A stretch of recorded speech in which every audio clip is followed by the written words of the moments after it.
ఇవన్నీ జ్యూస్లు అన్నమాట ఫ్రెండ్స్. చూడండి, పెప్సీలు, థమ్సప్లు ఇవన్నీ చూడండి. ఏమో ఎగ్ కోడిగుడ్లు. ఓకే, ఇవన్నీ జ్యూస్లు అన్నమాట. చూడండి, ఇవన్నీ జ్యూస్లే. ఆరెంజ్ జ్యూస్, యాపిల్ జ్యూస్ వస్తుంటారు. చూడండి, ఇదే నిమ్మకాయ జ్యూస్.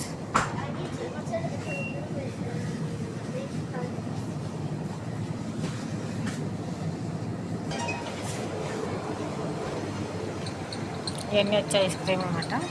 ఇవన్నీ ఐస్ క్రీమ్ చూడండి, ఇవన్నీ ఐస్ క్రీమ్ బాక్స్లో వస్తాయి. ఇవన్నీ ఐస్ క్రీమ్లే. చూడండి, ఐస్ క్రీమ్. ఇవన్నీ వచ్చి పొద్దున బట్టలు రియకులు తింటారు బ్రేక్ఫాస్ట్కి. చూడండి, ఇవన్నీ జీబులు అన్నమాట. నెక్స్ట్ చేసి సబ్స్క్రైబ్. Bye friends. చూడండి, ఇవన్నీ తాగినాయి. ఇవి వచ్చి కొబ్బరికాయ నీళ్ళు ఇలా వస్తాయి డబ్బాల్లో. సబ్స్క్రైబ్ చేసుకోండి. Bye friends.